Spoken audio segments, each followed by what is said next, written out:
The Samsung Galaxy S25 Edge is a remarkably lightweight phone and it feels different than anything else I have tried. The phone offers top-notch performance and stays cool under pressure, but the battery life isn't great and the charging speed is too slow.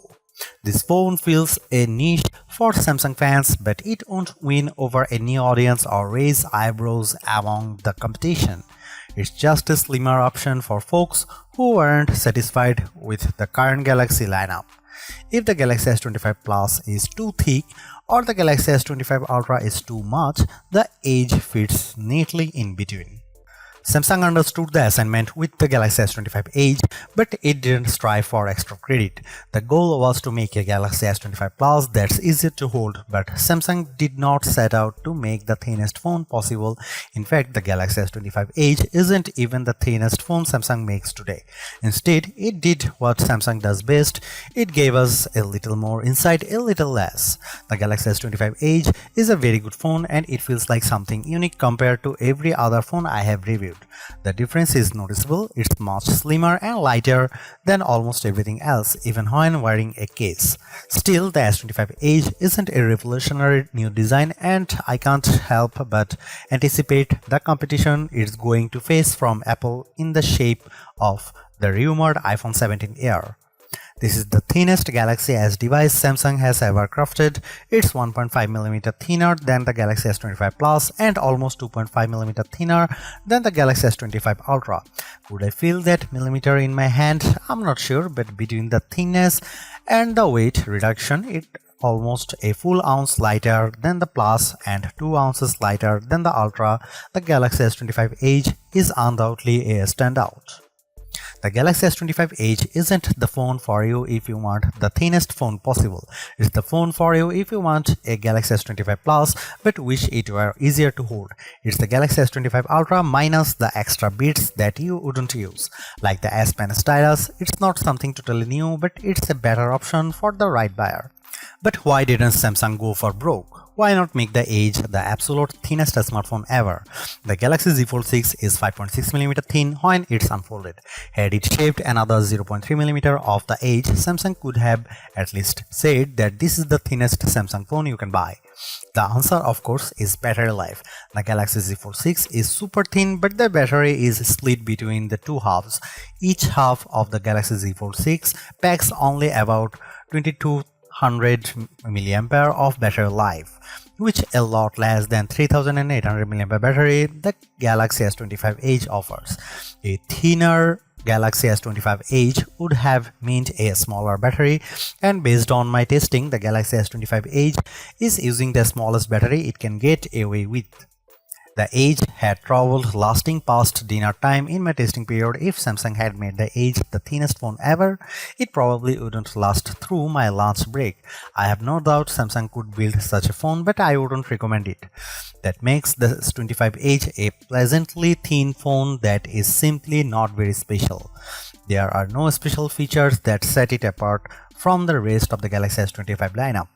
There's nothing new here. It's a well-crafted device that delivers exactly what I expected, no more and no less. That's not a bad thing, it's just predictable. The big problem is that Samsung is competing against a specter. The iPhone 17 Air could arrive later this year, and it's hard not to see the Galaxy S25 Edge as a preemptive attack by Samsung on Apple's next design concept, because no mistake, Apple is going to make a big deal out of going thin.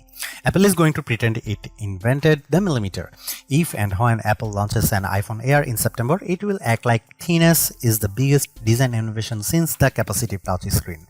All other specs be damned, and I think Apple will be willing to shrink the battery and cut back on cameras even more severely than Samsung. If that happens, the iPhone 17 Air will probably be less capable than the Galaxy S25 Edge in many ways, but it will give Apple the all-important bragging rights. Apple could use the dual OLED display found on the iPad Pro, and recent rumors suggest that rumored phone will be around 5.5mm, making it thinner than any phone Samsung currently sells. In a way, this takes the pressure off Samsung. The Galaxy S25 Edge is a very nice phone and it fits neatly in Samsung's price ladder as a little nicer than the Galaxy S25 Plus, but not as feature-packed as the Galaxy S25 Ultra. It doesn't need to prove anything. The Galaxy S25 Edge does fine with less without trying to be the most. Samsung certainly does make it hard on me to decide if the Galaxy S25 Edge is worth its cost. A phone this sleek is an engineering marvel on its own and surely deserves a premium cost attached to it, but there are trade-offs that I'll go into detail in the other categories. For $1,099 you get a phone with 256GB of storage. Upgrading to 512GB raises the price to $1,219. There are 3 color options to choose from: titanium silver, titanium jet black, and titanium icy blue. There's a part of me that wishes for a couple of extra choices, especially considering how a phone of this caliber begs to be naked to show off its best asset. Samsung does make an ultra thin case that doesn't add a whole lot of bulk, but it would have been nice just to have a couple of extra colors to choose from.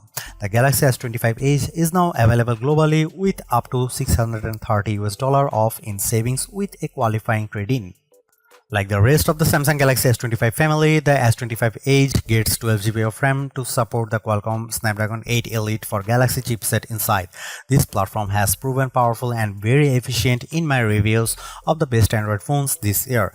The 6.7-inch display on the S25 Edge seems to be identical to the Galaxy S25 Plus. The main camera uses a new 200MP sensor that we haven't seen before, which is a bit smaller than the 200MP sensor on the Galaxy S25 Ultra, but larger than 50MP sensor on the Galaxy S25 Plus. There is no telephoto lens, but the Edge seems to use the same 12MP ultra-wide camera as the S25 Plus. The Galaxy S25 Edge comes with 3900mAh battery under its display, which is even smaller than the 4000mAh battery beneath the Samsung Galaxy S25 6.2-inch screen. That's what you sacrifice when you make a phone thin. When I heard that the Galaxy S25 Edge would use fewer cameras than its S25 stablemates with one big 200MP main sensor and a supporting ultra-wide, I was excited at the prospect. After all, one of Leica's most popular cameras, the Leica Q3, uses a single large sensor and a wide lens and fakes all of the zoom with digital cropping. If anybody can pull off the same trick on a camera phone, it's Samsung. Nope, I'm disappointed to say the cameras are fine but not groundbreaking. I was hoping the Edge would be a trendsetter. Instead, it runs down the middle of the road without faltering.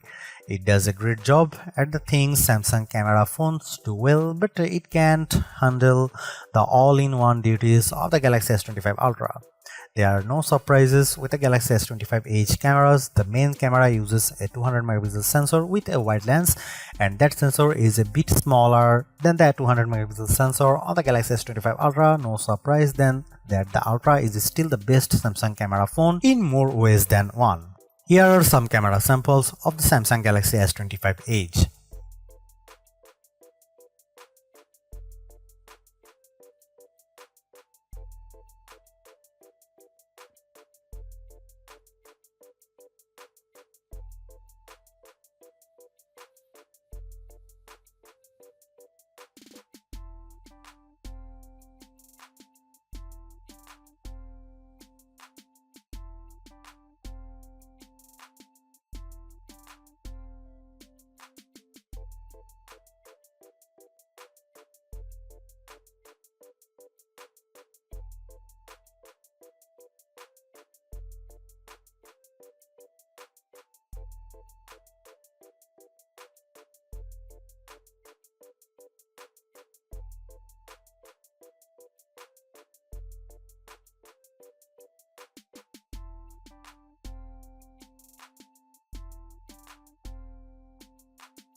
The Galaxy S25 Edge is remarkably thinner and lighter than your average flagship model, complete with the same One UI 7 experience and the Galaxy AI features found on the S25 Ultra.